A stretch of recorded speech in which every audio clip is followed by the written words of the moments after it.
She was always a happy kid, always a smile on her face. Anytime, all she wanted to do was have to be with somebody all the time. She was like that from when she was little. You know, she was a lot mentally tougher than a lot of people. It's just amazing to think of all the lives that she's touched with, you know, how much a caring, loving person she was.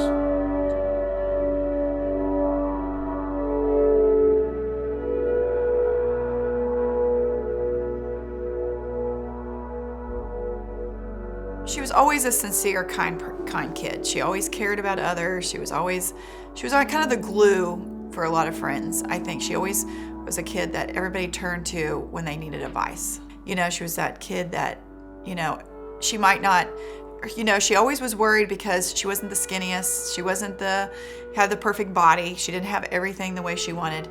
But she kind of got to a point, and I always told her, be happy with what God gave you. You know, we all aren't put together. I said, me and your dad aren't small people, so you're not going to have small frame. And so she just had to come. It was over time she became comfortable within her own body. But then she started, you know, going to youth group and different things, and she started wanting to just become a kid that, you know, believed in God. And I always wanted our kids to want to go to church, not be forced to go to church. And I said it was always nice to be able for them to always, and Garrett this is the same way, where he wants to just run into youth group. I can't say when I grew up I wanted to run into youth group, you know, but I love that kids want to do that now, you know, and seek him. Well, when she was born, we all thought it was going to be a boy. We was just positive it was going to be a boy.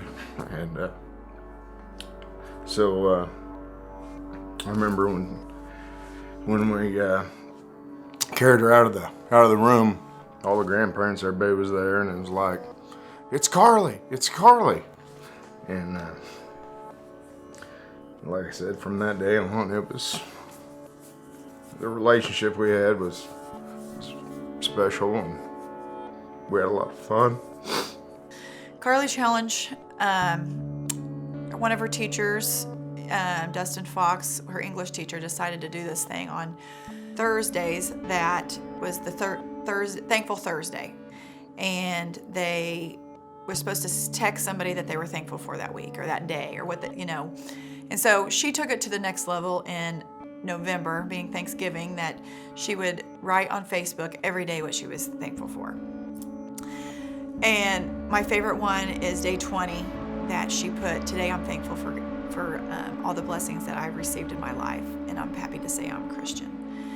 I mean, she put so many things, you know, in there where she was so happy that the people that were in her life, if it was family, if it was friends, or just even the sunshine every day, she put, I think one day it was sunny out. She was just thankful for her surroundings, you know.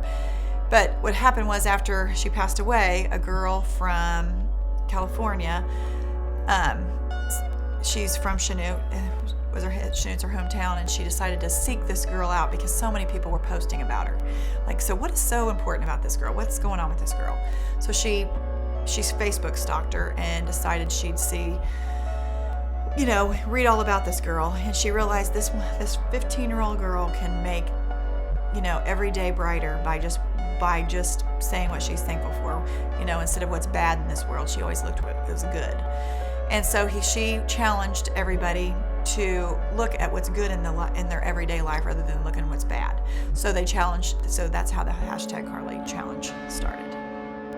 The day, well, building up to that was the Saturday before. She kept having this cough around Christmas time, and we kept thinking, okay, it hasn't gotten any better. So we decided to take her to the emergency room. She wasn't sick. She was not, you know, she had bronchitis, you know.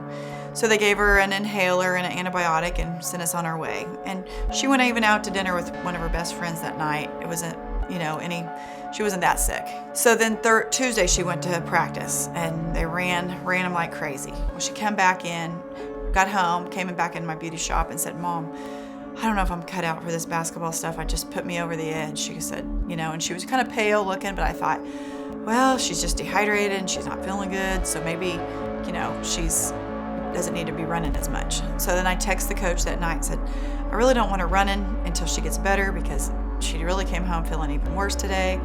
And everybody went on to bed. New Year's Eve day, I got up that morning and woke her up for practice. She was up and she said, "Mom," she goes, "I just puked." And I said, "You puked?" And she said, "Yeah." She goes, "I just don't feel like I have that much energy. I'm just exhausted." And she was kind of a little short of breath, but nothing it's excessive. So do what you want, Carlie. Well, she left and decided to go on to practice. Went to practice, was maybe there 45 minutes, and her coach called and said, "Amy," one of her best friends, Sydney, was driving her home. She said, "She just looks really pale. Her energy level, she just doesn't look good." So I said, "Okay." So we got her to the hospital. Brad met him there.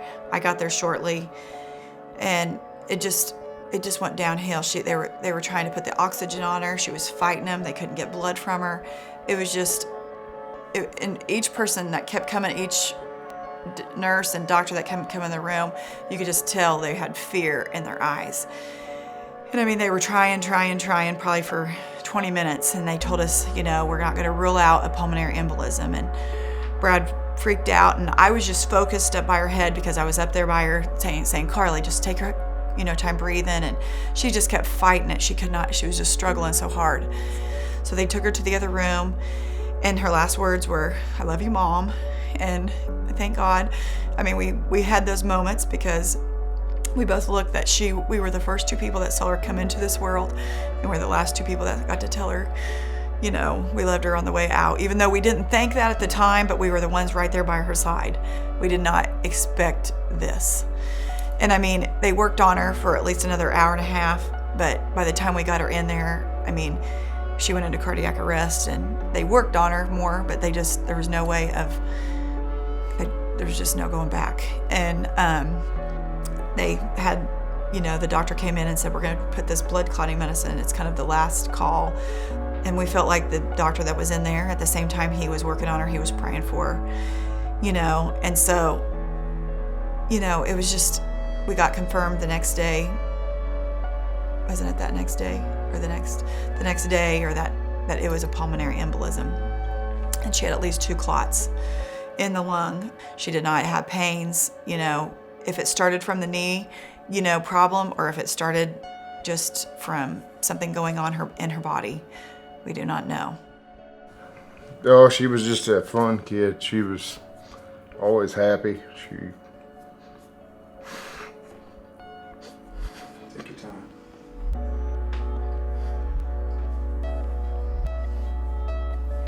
She was special.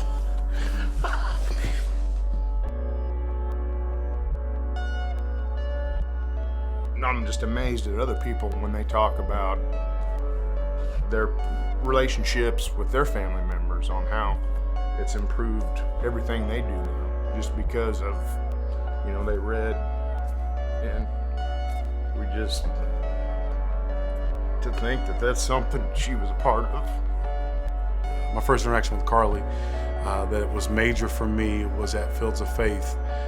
We had this event at our football field with lots of kids, hundreds of kids were there. And I don't even remember what my message was, but I spoke this message, and we had enough kids to come forward that almost stretched out to the length of the whole football field.